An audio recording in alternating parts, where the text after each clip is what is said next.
13 13 32, that's the number to call. Also this hour, Dave Downey's going to take us four-wheel driving, and we're going to meet a giant octopus, which is very exciting. Have you noticed how many animal stories we've had lately? We had the pandas over in Adelaide. We had the snakes that were born in the tropical zoo up in Cairns. Now we've got a giant octopus at Underwater World. It's a very, we're very animal friendly on this program. Who doesn't love animals?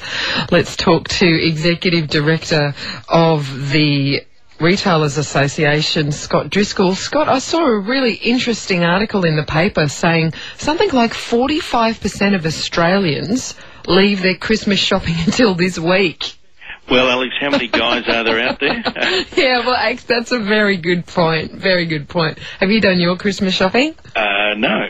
So I think very reliably I can say that, you know, me and the other guys around the country are all out there over the next few days in the last minute. So I think there's an awful lot of money still to get into the coffers of the retailers and secure those retail jobs, which is a good thing. Well, we have had a nice turnaround towards the end of the year. Earlier on, it was all gloom and doom, but things have really picked up, haven't they, in the last few months? Yep, they have, and certainly, look, with the trepidation around that last interest rate rise, there was a little bit of, quiet time in the end of November and the first few days of December, but things have picked up. But, Alex, it's interesting. Things are, and I guess this is a bit of an inside information for your listeners there, is if they want to avoid the really, really hustle-bustle at some of the major shopping centres on both sides of town, I think there is still a fair bit more room in some of those smaller sort of mid-range centres. I was out and about today at Capalaba Park Shopping Centre and a couple of others, and I think if you want to get yourself through and not necessarily be crushed, you probably need to seek out some of those smaller centres.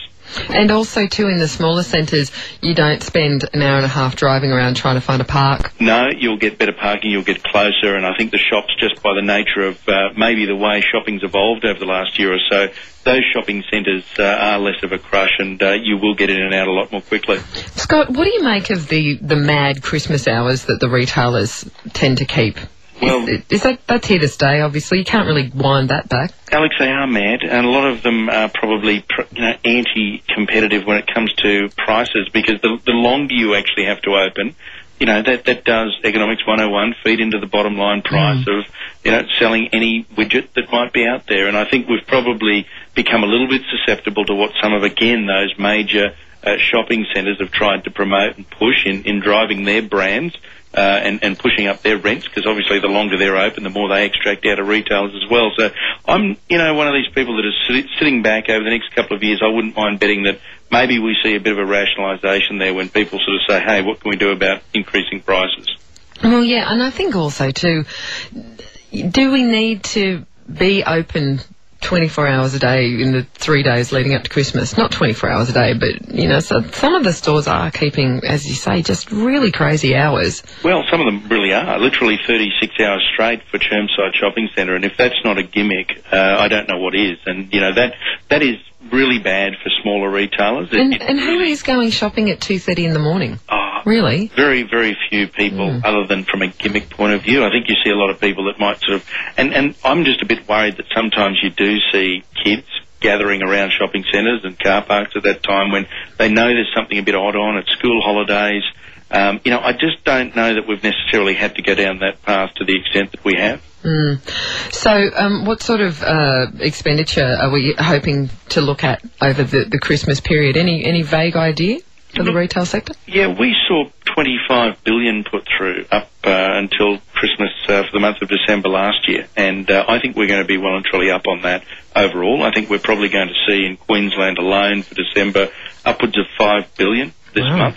So it's big. I think there's a lot of confidence coming back into good jobs figures that we've seen in the last few weeks. We've still got really low interest rates by comparison to probably when most people took their home loans out. And I think there's a general sense of resurgence coming out of what's been a bit of a glum 12 months. Well, that is very good news for retailers and consumers alike. So, Scott, thanks very much for joining me this afternoon. I'll let you get... When are you going to do Christmas shopping, by the way? I'm going to try to squeeze a little bit in this afternoon. Right. How many presents do you have to get? Still a fair few. So. Right. And are you buying for ladies, gentlemen, younger people? The full gamut, actually. All of the above. So, yeah, it's my organisational skills when it comes to Christmas time are pretty poor, and I'll be the first to admit it.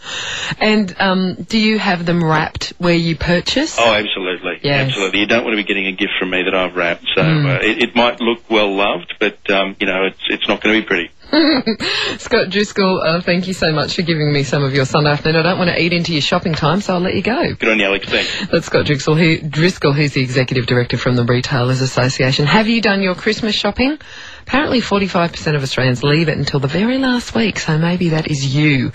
We're playing The Smart Alex. That's next. 1332. Give me a call. 4BC 1116 proudly presents our new Christmas album, Joy to the World 2.